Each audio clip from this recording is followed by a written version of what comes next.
안녕하세요. 김건우 목사입니다. 3월 25일 수요일 아침입니다.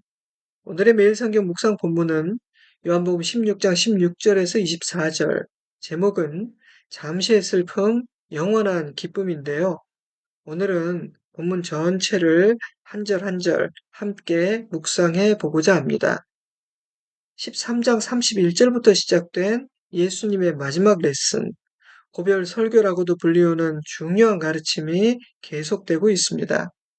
가룟 유다를 제외한 11명의 제자들에게 주시는 이 마지막 가르침은 내일의 묵상 본문인 16장 33절에서 마무리되니 이제 거의 막바지에 이르렀습니다. 그런데 가르침이 마무리될 즈음 예수님은 묘한 말씀을 하셨습니다. 16장 16절 조금 있으면 너희가 나를 보지 못하겠고 또 조금 있으면 나를 보리라. 제자들은 술렁이기 시작했습니다. 조금 있으면 나를 볼 수 없을 것이고 또 조금 있으면 나를 보리라. 내가 아버지께로 가노라. 아니, 이게 대체 무슨 말씀인가? 게다가 잠시 후면이라 하시는데 언제를 말씀하시는 것인가? 대체 지금 어떤 일이 벌어지고 있는 것인가? 나만 모르는 건가? 너는 알고 있니? 누가 알면 대답 좀 해줘.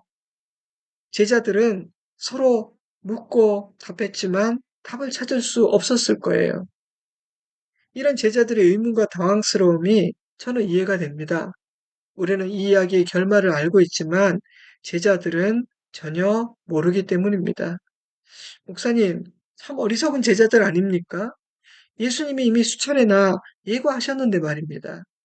혹시 이렇게 생각하실 분이 있을지도 모르겠지만, 글쎄요, 우리가 그때 그 자리에 있었다 할지라도 제자들과 같지 않았을까요? 제 생각에는 우리도 예수님의 말씀을 이해하지 못하고 당황하고 서로 수군거렸을 것 같습니다.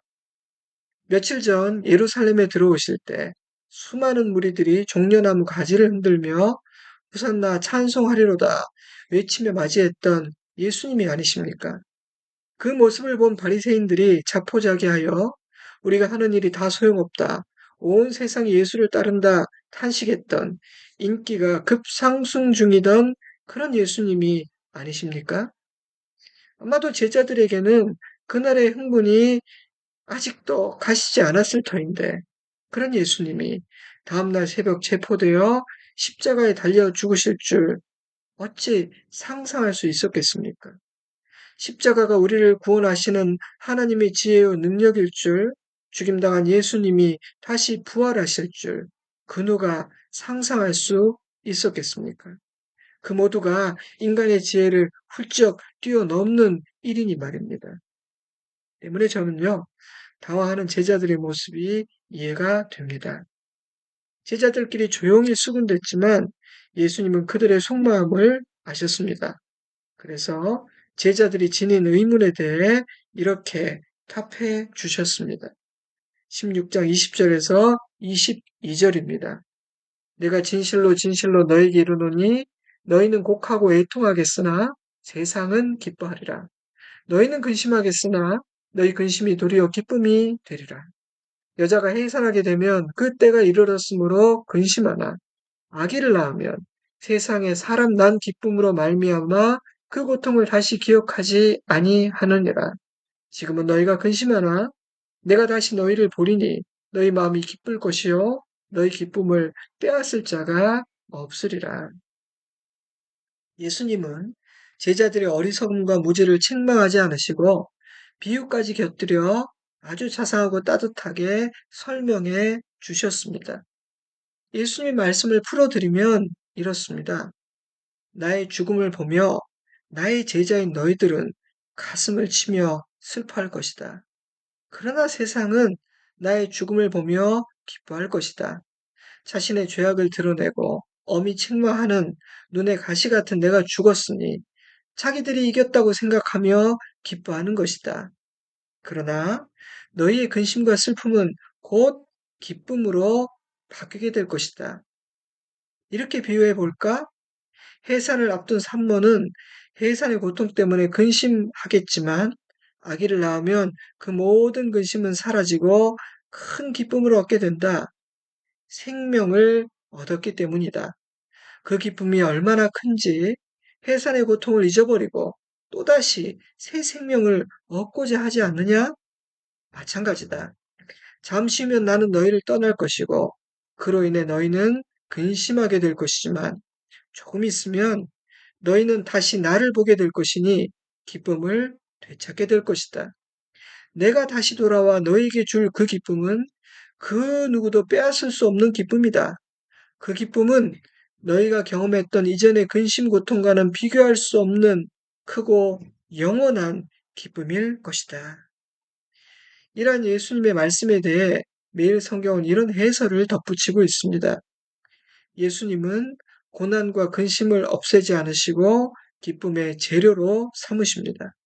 지금 겪는 아픔이 크다면 장차 주님이 주실 기쁨은 더 클 것입니다. 그러므로 우리는 주님의 손안에 있는 오늘 우리가 흘리는 그 모든 눈물들도 언젠가 기쁨으로 새롭게 해석될 것임을 소망할 수 있는 것입니다. 지금 예수님은요, 십자가와 부활에 대해 말씀하고 계십니다. 십자가는 예수님을 믿고 따르는 모든 제자들에게 잠시 슬픔과 고통을 줄 것입니다. 세상은 십자가를 보며 자신들의 승리를 자축할 것이며 제자들을 조롱할 것입니다. 그러나 예수님은 사흘 후에 부활하실 것입니다. 부활은 제자들에게 큰 기쁨을 선물할 것인데 그 기쁨은 그 누구도 빼앗을 수 없는 놀라운 영원한 기쁨입니다. 그 기쁨이 얼마나 큰지 지난날의 근심과 고통은 기억도 나지 않을 것입니다. 사도 바울은 성도가 누리게 될 그 기쁨을 이렇게 표현했습니다. 로마서 8장 18절. 생각하건대 현재의 고난은 장차 우리에게 나타날 영광과 비교할 수 없도다. 고린도후서 4장 17절. 우리가 잠시 받는 환난에 경한 것이 지극히 크고 영원한 영광에 중한 것을 우리에게 이루게 함이니 우리가 주목하는 것은 보이는 것이 아니요 보이지 않는 것이니 보이는 것은 잠깐이요 보이지 않는 것은 영원함이라. 아멘. 고난의 십자가는 부활의 영광으로 이어지게 되기에 우리의 모든 슬픔과 근심과 아픔은 예수님 다시 오시는 그날 기쁨과 찬양으로 바뀐다는 것입니다. 하지만 그날 예수의 제자들을 핍박하고 조롱했던 이 세상은 근심과 두려움에 빠지게 될 것입니다. 십자가를 비웃고 조롱했던 모든 사람들은 근심에 빠지게 될 것입니다. 그러니 주님의 말씀은요, 머지않아 곧 누가 진정 근심해야 하는지가 드러날 것이라는 말씀이었습니다. 그러니 너무 슬퍼하지 말라는 것입니다. 제자들은 잠시 근심하지만 영원한 기쁨을 누릴 자이기 때문입니다. 아멘. 물론 아직은 비유까지 포함된 친절한 예수님의 설명조차 이해가 되지 않았을 것입니다. 저는 이러한 예수님의 친절한 설명은 지금을 위해서가 아니라 나중을 위해서라고 생각합니다. 예수님은 지금 그 자리에서 모든 것을 다 이해시키기 위해서 이 말씀을 하고 계신 것이 아니라 훗날에 깨달을 수 있도록 깨달음의 재료를 주고 계신다는 뜻입니다. 제자들은 예수께서 부활하신 후에 아하 하며 조금 더 이해하게 되었을 것이고요.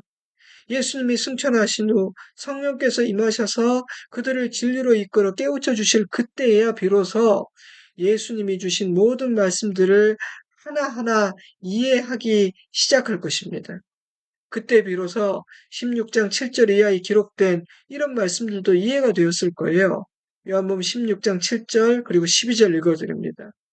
내가 너에게 실상을 말하노니 내가 떠나가는 것이 너에게 유익이라.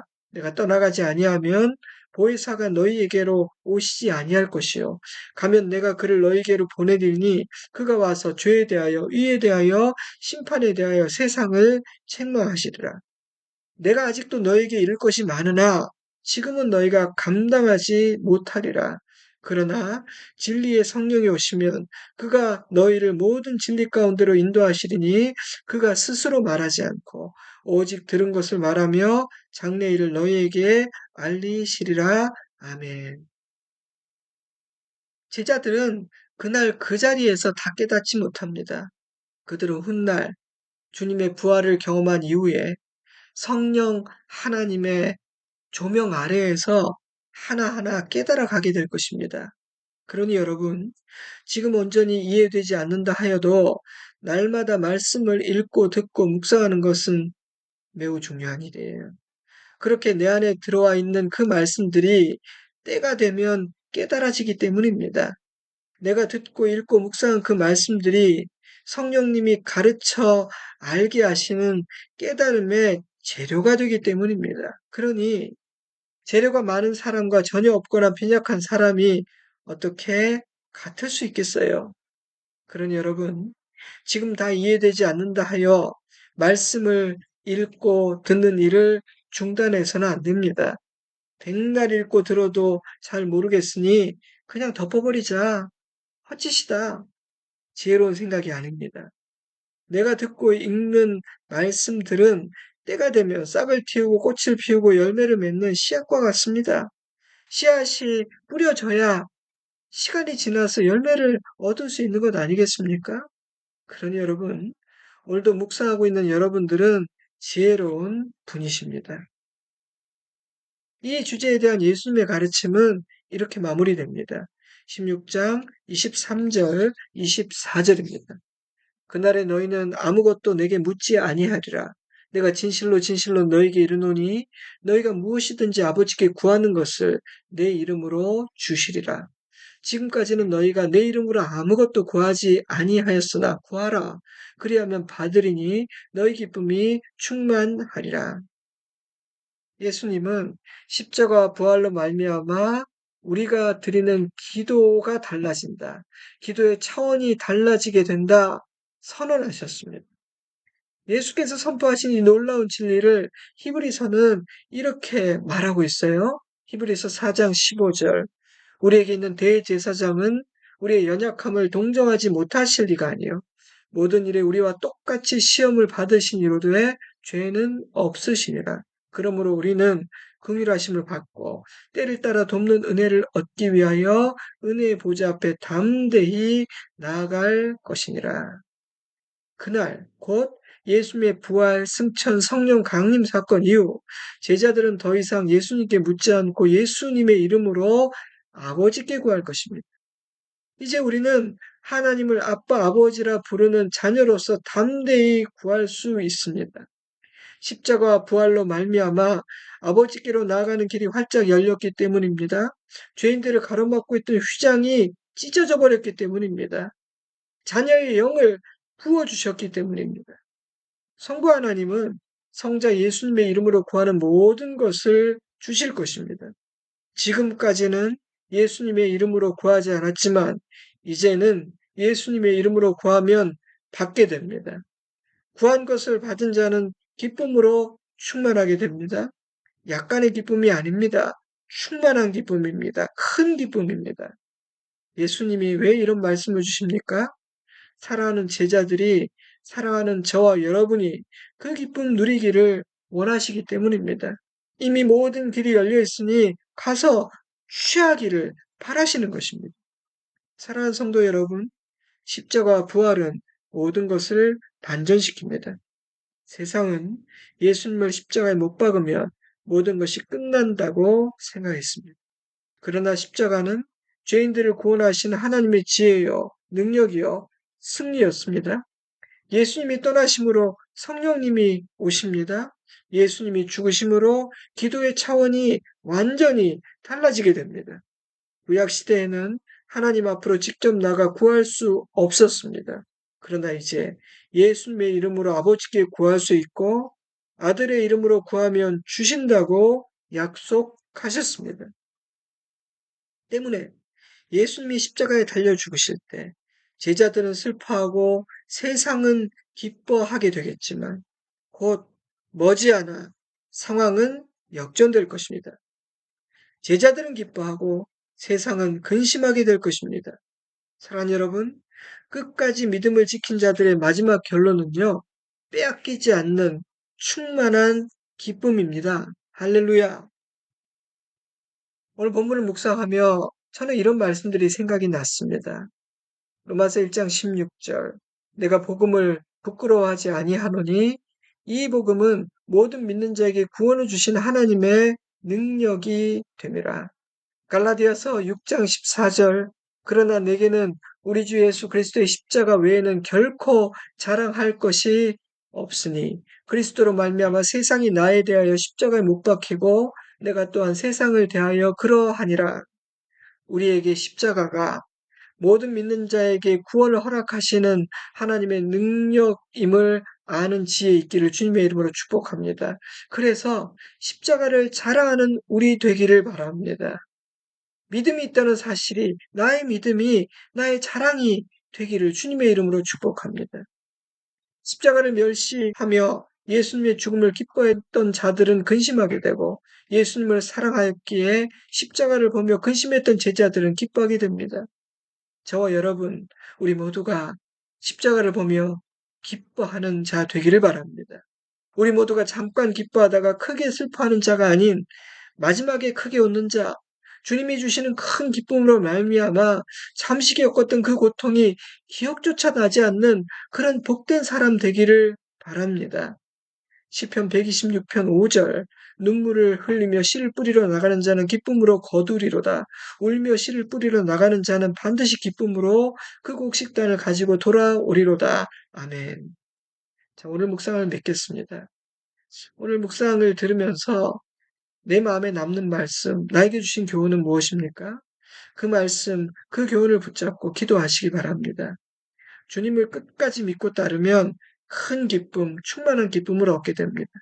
우리 주님은 우리의 모든 근심과 고통을 충만한 기쁨으로 바꿔주실 것입니다. 그렇게 약속하셨습니다. 하지만 그 기쁨이 충만하게 임하는 그 날까지 믿음을 지키고 한 걸음씩 나의 달려갈 길을 달려가는 것 결코 쉬운 일이 아닙니다. 그래서 주님은 보혜사 성령 하나님을 보내주셨습니다. 그 성령님이 우리를 도우십니다. 그래서 우리 주님은 기도라는 축복의 통로를 선물하셨습니다. 예수님의 이름으로 기도하면 우리는 아버지의 응답을 받고 도움을 받게 됩니다. 이제 우리는 예수님의 이름으로 아버지께 구할 수 있는 자녀가 되었습니다. 우리가 구하면 아버지께서 주신다고 약속하셨습니다. 이번 남은 한 주간 동안 이런 적용을 했으면 좋겠습니다. 이번 한 주간 동안 우리 주 예수 그리스도의 이름을 의지하여 기도에 힘씁시다. 여러분 가정과 개인과 우리 교회와 나라의 기도 제목을 가지고 기도합시다.